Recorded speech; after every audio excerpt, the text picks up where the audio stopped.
Hallelujah, ದೇವರಿಗೆ ಸ್ತೋತ್ರ. Good morning. ಬೆಳಗಾಯ್ತು ಪ್ರಿಯರೇ, ಎಚ್ಚರಗೊಂಡಿದ್ದೀರಾ?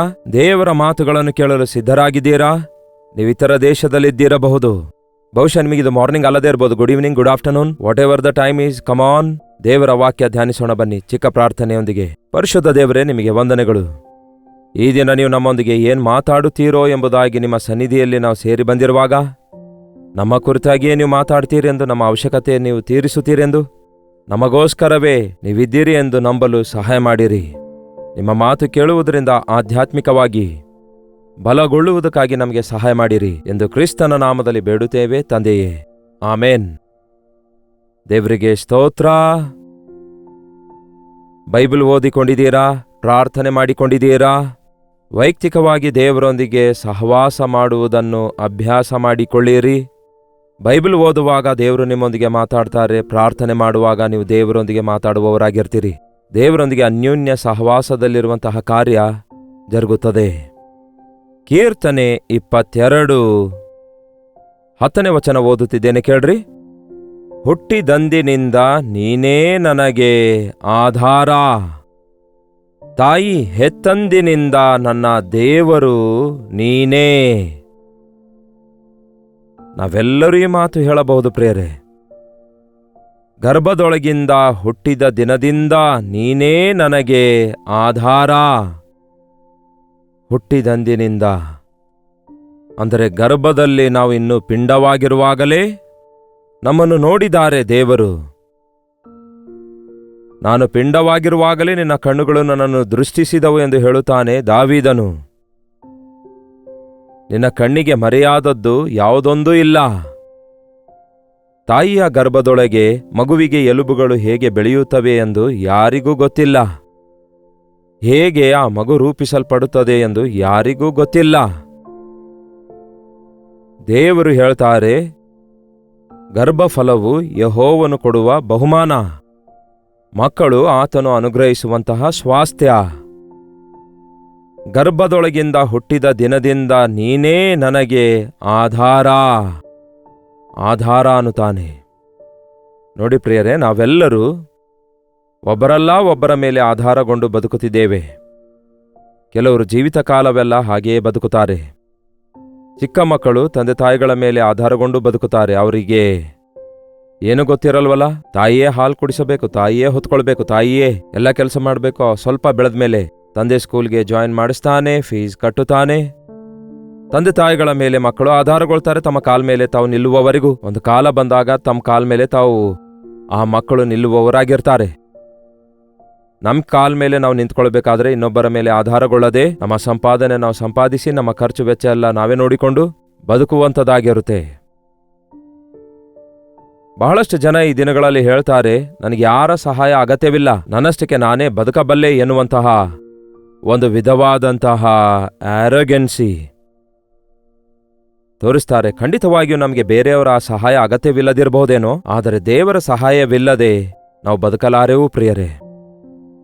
ಇದನ್ನು ಗ್ರಹಿಸಿದವನೇ ನಿಜವಾದಂತಹ ಜ್ಞಾನಿ. ನನ್ನ ಆಧಾರವು ನನ್ನ ಕರ್ತನೇ. ನನ್ನ ತಂದೆ ತಾಯಿಗಳನ್ನು ನನಗೆ ಆಧಾರವಾಗಿ ಕೊಟ್ಟಾತನು ಕೂಡ ದೇವರೇ. ನನ್ನ ತಾಯಿಯ ಗರ್ಭದಲ್ಲಿ ಇರುವ ದಿನದಿಂದ ನಾನು ಬೆಳೆಯುವ ವಿಷಯದಲ್ಲಿ, ನಾನು ಈ ಲೋಕದಲ್ಲಿ ಜನಿಸಿರುವ ವಿಷಯದಲ್ಲಿ, ನಾನು ಜೀವಿಸುತ್ತಿರುವ ವಿಷಯದಲ್ಲಿ ನನ್ನನ್ನು ಹೋರುವಾತನು ನನ್ನ ಕರ್ತನೇ. ತಾಯಿಯ ಗರ್ಭದಿಂದ ಹುಟ್ಟಿದಂದಿನಿಂದ ನನ್ನಿಂದ ಹೋರಲ್ಪಡುತ್ತಿರುವ ನನ್ನ ಜನರೇ ಎಂಬುದಾಗಿ ಕೂಡ ದೇವರು ಹೇಳ್ತಾರಲ್ಲವೇ. ಹೋರುತ್ತಿದ್ದಾನೆ, ಆತನು ನಮ್ಮನ್ನು ಹೊತ್ತುಕೊಳ್ತಿದ್ದಾನೆ. ನಮ್ಮ ಬಾಧೆಗಳು, ನಮ್ಮ ಶ್ರಮೆಗಳು, ನಮ್ಮ ವೇದನೆಗಳು ಹೋರುತ್ತಿದ್ದಾರೆ. ನಾವು ಆತನಿಗೆ ತಿರುಗಿ ಬಿದ್ದಾಗ, ಆತನಿಗೆ ಬಾಧೆ ಪಡಿಸಿದಾಗ ಅವೆಲ್ಲ ತಾಳಿಕೊಳ್ತಿದ್ದಾರೆ, ಸಹಿಸಿಕೊಳ್ತಿದ್ದಾರೆ, ನಮ್ಮನ್ನು ಪ್ರೀತಿಸುತ್ತಿದ್ದಾರೆ. ಯೇಸು ನಮ್ಮನ್ನು ಪ್ರೀತಿಸುತ್ತಿದ್ದಾರೆ. ಯೇಸು ಕ್ರಿಸ್ತನು ನಮ್ಮನ್ನು ಪ್ರೀತಿಸುತ್ತಿದ್ದಾರೆ. ದಿನಕ್ಕೆ ಸುಮಾರು 100 ಸಾರಿ ನಿಮ್ಮ ಪೂರ್ಣ ಹೃದಯದಿಂದ ಈ ರೀತಿಯಾಗಿ ಹೇಳಿಕೊಳ್ಳಿರಿ. ಅವ್ರೀ ಕಾರ್ಯ ಮಾಡಲಿಲ್ವಲ್ಲ, ಇವ್ರೀ ಕಾರ್ಯ ಮಾಡಲಿಲ್ವಲ್ಲ, ನನಗೆ ಅವರಿಲ್ಲ, ನನಗೆ ಇವರಿಲ್ಲ, ನಾನೇನು ಮಾಡ್ಲಿಕ್ಕಾಗತ್ತೆ, ನಾನು ಹೇಗೆ ಬದುಕಲಿಕ್ಕಾಗತ್ತೆ, ನನ್ನ ಭವಿಷ್ಯ ಹೇಗಿರ್ತದೋ, ನನ್ನ ಬದುಕು ಹೇಗಿರ್ತದೋ ನನಗೆ ಅರ್ಥ ಆಗ್ತಿಲ್ಲ ಎಂಬ ಸ್ಥಿತಿಯಲ್ಲಿ ನಾವಿರೋದೇ ಇಲ್ಲ. ನಮ್ಮನ್ನು ಸೃಷ್ಟಿಸಿರುವ ಸೃಷ್ಟಿಕರ್ತ ನನ್ನ ಪಾಪಗಳ ವಿಮೋಚನೆಗಾಗಿ ತನ್ನ ರಕ್ತವನ್ನೇ ಸುರಿಸಿರುವಂತಹ ವಿಮೋಚನೆಯ ಕರ್ತನು ನನಗಿದ್ದಾರೆ. ಆತನ ಚಿತ್ತದಲ್ಲಿ ನಾನಿದ್ದೇನೆ. ಆತನ ಅನುಮತಿ ಇಲ್ಲದೆ ನನಗೆ ಯಾವ ಕೇಡುಂಟಾಗಲ್ಲ, ಯಾವ ಮೇಲುಂಟಾಗಲ್ಲ. ನನ್ನ ಆಧಾರ ಆತನೇ. ದಾವೀದನು ಚಿಕ್ಕಂದಿನಿಂದ ದೇವರ ಮೇಲೆ ಆಧಾರಗೊಳ್ಳುವುದನ್ನು ಕಲಿಯುತ್ತಾನೆ. ತನ್ನ ಮನೆಯಲ್ಲಿ ಕಡೆಯವನಾಗಿರುತ್ತಾನೆ. ಸ್ವಲ್ಪ ಎಲ್ಲರಿಂದಲೂ ತಿರಸ್ಕರಿಸಲ್ಪಟ್ಟವನಾಗಿರುತ್ತಾನೆ, ನಿರ್ಲಕ್ಷ್ಯಪಡಿಸಲ್ಪಟ್ಟವನಾಗಿರುತ್ತಾನೆ. ಕೆಲವು ವಿಷಯಗಳಲ್ಲಿ ತನ್ನ ಅಣ್ಣಂದಿರಿಗಿಂತಲೂ ಆ ಒಂದು ದೇಹದ ದೃಢತೆಯನ್ನು ಹೊಂದಿರುವ ಬಲಿಷ್ಠರಾಗಿರ್ಬೋದು. ಅವನ ಅಣ್ಣಂದಿರೆಲ್ಲ ಕಮಾಂಡರ್ಸ್ ಆಗಿದ್ರು, ಮಿಲಿಟರಿಯಲ್ಲಿದ್ರು, ದೃಢದೇಹಿಗಳಾಗಿದ್ರು. ಆದರೆ ದಾವೀದನಿಗೆ ತನ್ನ ಬಲಹೀನತೆಗಳು ಎಷ್ಟಿವೆ ಎಂದು ನೋಡಿಕೊಳ್ಳುತ್ತಿರುವಾಗ ನನ್ನನ್ನು ಬಲಪಡಿಸುವ ಆತನು ನನ್ನ ಕರ್ತನೇ ಎಂಬುದಾಗಿ ದೇವರ ಮೇಲೆ ಆಧಾರಗೊಳ್ತಾನೆ. ನಾವು ಇತರರೊಂದಿಗೆ ಕಂಪೇರ್ ಮಾಡಿಕೊಳ್ಳುವಾಗ ಬಹಳಷ್ಟು ಸಾರಿ ನಾವು ಪ್ರಯೋಜನಕ್ಕೆ ಬರಲ್ಲ ಅಂದ್ಕೊಳ್ತೇವೆ. ನಮ್ಮನ್ನು ನಾವೇ ಖಿನ್ನತೆಗೊಳಪಡಿಸಿಕೊಳ್ತೇವೆ. ಒಂದು ವಿಧವಾದ ಸಂತಾಪಕ್ಕೆ ಅವಕಾಶ ಕೊಡ್ತೇವೆ. ಅಗತ್ಯವಿಲ್ಲ. ಅಂತಹ ಆಲೋಚನೆಗಳು ನಿಮ್ಮನ್ನು ಕುಗ್ಗಿಸಿ ನೀವು ಒಂದು ವೇಳೆ ಡಿಪ್ರೆಷನ್ಗೆ ಒಳಗಾಗೋದಾದರೆ ನೀವೇನು ಸಾಧಿಸಲಿಕ್ಕಾಗೋದಿಲ್ಲ. ನಿಮ್ಮನ್ನು ಹೋರುವ ಆತನೇ ನಮ್ಮ ಕರ್ತನಾಗಿದ್ದಾರೆ. ನಮ್ಮ ಆಧಾರ ನಮ್ಮ ದೇವರೇ, ನಮ್ಮ ತಂದೆ ತಾಯಿಗಳಲ್ಲ, ನಮ್ಮ ಅಣ್ಣ ತಮ್ಮಂದಿರಲ್ಲ, ಈ ಲೋಕವಲ್ಲ, ಈ ಸರ್ಕಾರವಲ್ಲ. ಯಾವ ಮನುಷ್ಯನು ಯಾವ ಸಹಾಯ ಮಾಡಲಿಕ್ಕಾಗೋದಿಲ್ಲ ನಮ್ಮ ದೇವರ ಸಹಾಯ ನಮಗಿಲ್ಲದಿದ್ದರೆ ಎಂಬುದನ್ನು ನಾವು ಮನಸ್ಸಲ್ಲಿ ದೃಢವಾಗಿ ನಂಬುವುದಾದರೆ ನಮಗಿರುವ ಅರ್ಧದಷ್ಟು ಸಮಸ್ಯೆಗಳು ತೀರಿ ಹೋಗ್ತವೆ. ದೇವರ ಮೇಲೆ ಆಧಾರಗೊಳ್ಳುವುದನ್ನು ಕಲಿಯೋಣ. ಆತನ ಮೇಲೆ ಆಧಾರಗೊಳ್ಳೋಣ. ಯಾವನ ಮನಸ್ಸು ದೇವರ ಮೇಲೆ ಆಧಾರಗೊಂಡಿರುವುದೋ ಅವನನ್ನು ಪೂರ್ಣ ಶಾಂತನನ್ನಾಗಿ ದೇವರು ಕಾಪಾಡುವರು.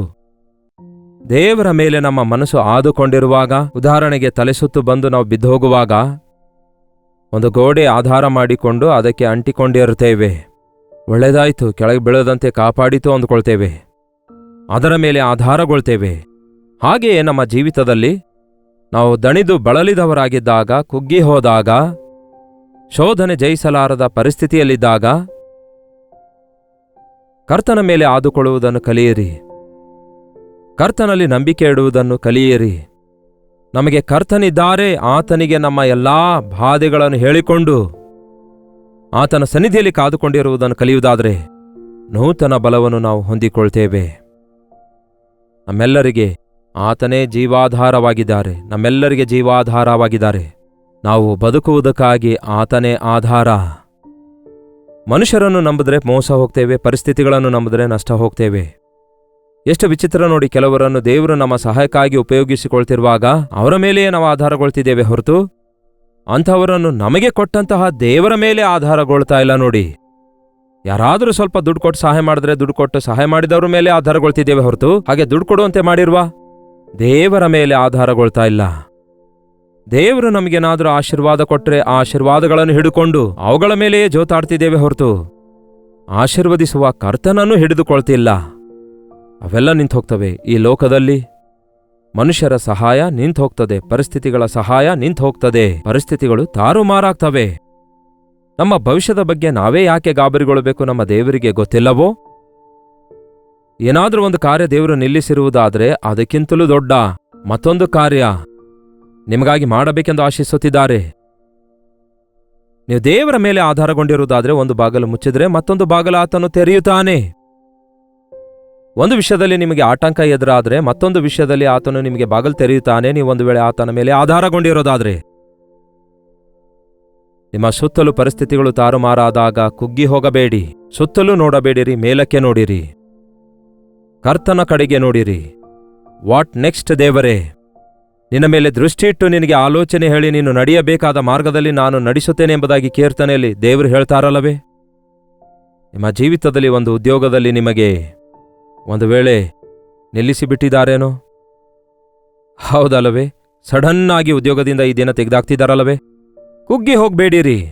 ಆ ಕಂಪನಿ ಮೇಲಲ್ಲ ನೀವು ಆಧಾರಗೊಂಡಿರಬೇಕಾದದ್ದು, ಆ ಬಾಸ್ ಮೇಲಲ್ಲ ಆಧಾರಗೊಂಡಿರಬೇಕಾದದ್ದು. ಆ ಪರಮ ತಂದೆ ನಿಮ್ಮನ್ನು ಮರೆಯುವುದಿಲ್ಲ. ಮತ್ತೊಂದಕ್ಕೋಸ್ಕರ ನಿಮ್ಮನ್ನು ಸಿದ್ಧಪಡಿಸದೆ ನಿಮ್ಮಲ್ಲಿರುವುದನ್ನು ತೆಗೆದುಹಾಕುವುದಿಲ್ಲ. ಅದನ್ನು ನಂಬಿರಿ. ಅದು ಏನೆಂದು ತಿಳಿದುಕೊಳ್ಳಲಿಕ್ಕಾಗದಿದ್ದರೆ ಮೊಳಕಾಲೂರಿದವರಾಗಿ ಪ್ರಾರ್ಥಿಸಿರಿ. ನಂಬಿಕೆ ಇಡೀರಿ, ಅದ್ಭುತ ಕಾರ್ಯ ನೋಡುತ್ತೀರಿ. ಏನೇ ಆಗಿರಬಹುದು. ಈ ದಿನಮಾನಗಳಲ್ಲಿ ಬಹಳಷ್ಟು ಜನರಿಗೆ ಮಕ್ಕಳಿಲ್ಲದಿರುವಾಗ ಅವರ ಗರ್ಭ ತೆರೆಯಲ್ಪಡುತ್ತಿದೆ. ಎಷ್ಟೋ ಸಂತೋಷದಿಂದ 3ನೇ ತಿಂಗಳು 4ನೇ ತಿಂಗಳಿನಲ್ಲಿರುವಾಗ ಮಿಸ್ಕ್ಯಾರೇಜ್ ಆಗ್ತಿದೆ. ಆ ಮಗು ಸತ್ತೋಯ್ತೆಂದು, ಗರ್ಭದಲ್ಲಿಯೇ ಪ್ರಾಣ ಬಿಟ್ಟಿತ್ತೆಂದು ಎಷ್ಟೋ ದುಃಖದಿಂದ ಕುಗ್ಗಿ ಹೋಗಿ ಇನ್ನು ಇಷ್ಟೇ ಎಂದು ಯೋಚಿಸಿ ಕುಗ್ಗಿ ಹೋಗ್ತಿದ್ದಾರೆ. ಕೆಲವೊಂದು ಸಾರಿ ಯಾಕೆ ದೇವರು ಅಂಥವುಗಳನ್ನು ಅನುಮತಿಸ್ತಾರೆಂದು ನಮಗೆ ಗೊತ್ತಿಲ್ಲ. ಆದರೆ ಖಚಿತವಾಗಿಯೂ ಲೋಪವುಳ್ಳ ಒಂದು ಮಗು ನಿಮಗೆ ಹುಟ್ಟುವುದಕ್ಕಿಂತಲೂ ಆರೋಗ್ಯವುಳ್ಳ ಮಗುವನ್ನೇ ನಿಮಗೆ ಕೊಡುವಂಥದ್ದು ದೇವರ ಪ್ರಣಾಳಿಕೆ ಅಲ್ಲವೋ? ಪೂರ್ವಿಕರ ದೋಷಗಳಿಂದ, ನಮ್ಮಲ್ಲಿರುವ ಲೋಪಗಳಿಂದ ಕೆಲವೊಂದು ಸಾರಿ ಸರಿಯಾಗಿ ಮಕ್ಕಳು ಈ ದಿನಗಳಲ್ಲಿ ಫಾರ್ಮ್ ಆಗ್ತಾ ಇಲ್ಲ. ಸ್ಕ್ಯಾನಿಂಗ್ ರಿಪೋರ್ಟ್ಸ್ಗಳಲ್ಲಿ ಹಾಗೆ ಹೇಳ್ತಿದ್ದಾರೆ. ಆ ಮಗುವಿನ ಸುದ್ದಿ ಕೇಳಿ ನಾವು ಆ ಮಗುವಿನ ಮೇಲೆಯೇ ಆಧಾರಗೊಳ್ತಿದ್ದೇವೆ. ಆದರೆ ಮಗುವನ್ನು ಕೊಟ್ಟ ದೇವರ ಮೇಲೆ ಆಧಾರಗೊಳ್ಳದೇ ಇರುವುದರಿಂದ ಸ್ವಸ್ಥತೆಗಳು ಆಗ್ತಾ ಇಲ್ಲ, ಅದ್ಭುತಗಳು ನಡೆಯುತ್ತಾ ಇಲ್ಲ. ಕಳೆದುಕೊಂಡವುಗಳಿಗೆ 2ರಷ್ಟು ಪ್ರತಿಫಲ ಹೊಂದಿಕೊಳ್ಳುತ್ತಾ ಇಲ್ಲ. ಯೆಹೋವ ಭಕ್ತನು ಯಾವುದರ ಮೇಲೆ ಆಧಾರಗೊಂಡ? ತನ್ನ ದುಡ್ಡಿನ ಮೇಲೆಯೋ, ತನ್ನ ಹತ್ರ ಇರುವ ಕೆಲಸಗಾರರ ಮೇಲೆಯೋ, ತನ್ನ ಹೆಸರು ಪ್ರಖ್ಯಾತಿಯ ಮೇಲೆಯೋ? ಇಲ್ಲ, ಅವೆಲ್ಲವುಗಳನ್ನು ಕೊಟ್ಟ ದೇವರ ಮೇಲೆ ಆಧಾರಗೊಂಡ. ಅವೆಲ್ಲ ಕಳ್ಕೊಂಡ ನಂತರ ದೇವರನ್ನೇ ಹಿಡಿದುಕೊಂಡಿದ್ದ. ದೇವರನ್ನು ಹಿಡಿದುಕೊಂಡೇ ಇದ್ದ. ಆತನಿಗೇ ಮೊರೆ ಇಟ್ಟ. 2ರಷ್ಟು ಆಶೀರ್ವಾದ ಹೊಂದಿದ. ಯಾವುದು ನಿಮ್ಮ ಜೀವಿತದಲ್ಲಿ ಕಳೆದುಕೊಂಡಿದ್ದೀರೋ? ಇನ್ಮುಂದೆ ಹೇಗೆ? ಈ ಉದ್ಯೋಗ ಹೋಯ್ತಲ್ಲವೇ? ಇನ್ಮುಂದೆ ಹೇಗೆ? ಅಪ್ಪ ಅಮ್ಮ ನನ್ನನ್ನು ಪೋಷಿಸಲ ಅಂದಿದ್ದಾರಲ್ಲವೇ? ಇನ್ಮುಂದೆ ಹೇಗೆ? ನನ್ನ ಗಂಡ ನನಗೆ ಸಹಕರಿಸುತ್ತಾ ಇಲ್ವಲ್ಲ? ಇನ್ಮುಂದೆ ಹೇಗೆ? ನಾನು ಅದನ್ನೇ ನಂಬಿಕೊಂಡಿದ್ದೇನಲ್ಲವೇ? ಅದು ಈಗ ನನ್ನಿಂದ ತೆಗೆದುಹಾಕಲಾಗಿದೆಯಲ್ಲವೇ ಎಂಬ ದಿಗುಲು ನಿಮಗಿದೆಯಾ? ಅದು ಉದ್ಯೋಗ ಆಗಿರ್ಬೋದು, ಹಣ ಆಗಿರ್ಬೋದು, ವ್ಯಕ್ತಿಯಾಗಿರ್ಬೋದು. ಅವರ ಮೇಲೆ ನೀವು ಆಧಾರಗೊಂಡಿರುವುದರಿಂದ ಬಹುಶಃ ನಿಮಗೊಂದು ಪಾಠ ಕಲಿಸುವುದಕ್ಕಾಗಿ ದೇವರು ಕೆಲವೊಂದು ಸಾರಿ ನೀವು ಹೆಚ್ಚಾಗಿ ಪ್ರೀತಿಸುತ್ತಿರುವುದನ್ನು ನಿಮ್ಮಿಂದ ತೆಗೆದುಹಾಕುತ್ತಾ ಇರಬಹುದು. ನನ್ನನ್ನು ಪ್ರೀತಿಸಿರಿ ಎಂದು ದೇವರು ಹೇಳ್ತಿದ್ದಾರೆ. ಕೊಡುವಾತನನ್ನು ಪ್ರೀತಿಸೋಣ. ಕೊಟ್ಟಿರುವುದು ಮುಖ್ಯವಲ್ಲ, ಕೊಡುವಾತನು ನಮ್ಮ ಸಂಗಡ ಇರುವವರೆಗೂ ಯಾವುದರ ಕೊರತೆ ನಮಗಿರಲ್ಲ. ದೇವರೇ, ನೀನೇ ನನಗೆ ಆಧಾರ. ಹುಟ್ಟಿದ ದಿನದಿಂದಲೂ ಮರಣ ಹೊಂದುವವರೆಗೂ ನೀನೇ ನನ್ನ ದೇವರು. ಶ್ರಮೆ ಬಂದಿದೆ, ಸಹಾಯ ಮಾಡುವವನು ಯಾರೂ ಇಲ್ಲ. ನನ್ನಿಂದ ದೂರ ಇರಬೇಡ ದೇವರೇ. ಶ್ರಮೆಯಲ್ಲಿಯೂ ಕೂಡ ನಿಮ್ಮ ಸಂಗಡ ಇರುವಾತನು ನಮ್ಮ ದೇವರಾಗಿದ್ದಾರೆ. ಬನ್ನಿ ಪ್ರಾರ್ಥನೆ ಮಾಡೋಣ. ಪರಿಶುದ್ಧ ದೇವರೇ, ನಿಮಗೆ ವಂದನೆಗಳು. ನಾವು ಮನುಷ್ಯರನ್ನೇ ನಂಬುತ್ತಿದ್ದೇವೆ ದೇವರೇ. ಉದ್ಯೋಗವನ್ನು ನಂಬುತ್ತಿದ್ದೇವೆ, ದುಡ್ಡನ್ನು ನಂಬುತ್ತಿದ್ದೇವೆ. ಅವುಗಳ ಮೇಲೆ ಆಧಾರಗೊಂಡು, ಅವರ ಮೇಲೆ ಇವರ ಮೇಲೆ ಆಧಾರಗೊಂಡು ಬದುಕುತ್ತಿದ್ದೇವೆ ಹೊರತು ನೀವೇ ನಮ್ಮ ಆಧಾರ ಎಂಬ ಸಂಗತಿ ಮರೆತು ಹೋದೆವು. ನಾವು ನಿಮ್ಮನ್ನೇ ಆದುಕೊಳ್ಳುವಂತೆ, ನಿಮ್ಮ ಮೇಲೆ ಆಧಾರಗೊಂಡಿರುವಂತೆ, ತಾಯಿ ಗರ್ಭದಿಂದ ಹುಟ್ಟಿ ಬಂದ ದಿನದಿಂದ ಇಲ್ಲಿವರೆಗೂ ನೀವೇ ನಮ್ಮನ್ನು ಹೊತ್ತುಕೊಂಡಿರುವುದರಿಂದ ನಮ್ಮ ಅಂತ್ಯದವರೆಗೂ ನೀವೇ ನಮ್ಮ ಸಂಗಡ ಇರುತ್ತೀರೆಂಬ ನಂಬಿಕೆಯೊಂದಿಗೆ ನಿಮ್ಮನ್ನೇ ಆದುಕೊಂಡು ನಮ್ಮ ಭಾರವನ್ನೆಲ್ಲ ನಿಮ್ಮ ಮೇಲೆ ಹಾಕಲು ಸಹಾಯ ಮಾಡಿರಿ. ನಮ್ಮ ಚಿಂತೆಯನ್ನೆಲ್ಲ ನಿಮ್ಮ ಬಳಿಗೆ ತರಲು ಸಹಾಯ ಮಾಡಿರಿ. ಯಾವುದೇನೇ ಆಗಲಿ ಯೇಸು ನಮ್ಮ ಕೈ ಬಿಡಲ ಎಂಬ ಮಾತನ್ನು ನಮ್ಮ ಹೃದಯದೊಳಗೆ ದೃಢವಾಗಿ ನಾವು ನಂಬುವಂತೆ ಸಹಾಯ ಮಾಡಿರಿ ಎಂದು ಕ್ರಿಸ್ತನ ನಾಮದಲ್ಲಿ ಬೇಡುತ್ತೇವೆ ತಂದೆಯೇ, ಆಮೇನ್. ತಂದೆಯಾದ ದೇವರ ಪ್ರೀತಿಯು, ಮಗನಾಗಿರುವ ಕ್ರಿಸ್ತನ ಕೃಪೆಯೂ, ಆದರಣೆಕರ್ತನಾದ ಪವಿತ್ರಾತ್ಮನ ಸಹವಾಸವು ಕೂಡಿ ಬಂದಿರುವ ನಮ್ಮೆಲ್ಲರ ಸಂಗಡ ಇಂದಿಗೂ ಸದಾಕಾಲಕ್ಕೂ ನೆಲೆಯಾಗಿರಲಿ. ಆಮೇನ್. ದೇವರಿಗೆ ಸ್ತೋತ್ರ. ನಿಮ್ಮ ಪ್ರಾರ್ಥನಾ ಮನವಿ 8939731313 ನಂಬರಿಗೆ ಇತರ ದೇಶದಿಂದಲೂ ಸಹ ನಿವೀಕ್ಷಿಸುವುದಾದರೆ ಕೊಡಲ್ಪಟ್ಟ ಇದೇ ನಂಬರಿಗೆ ಒಂದು ಟೆಕ್ಸ್ಟ್ ಆಗಲಿ, ವಾಯ್ಸ್ ಮೆಸೇಜ್ ಮುಖಾಂತರ ವಾಟ್ಸಪ್ ಕಳಿಸಿಕೊಡಿರಿ.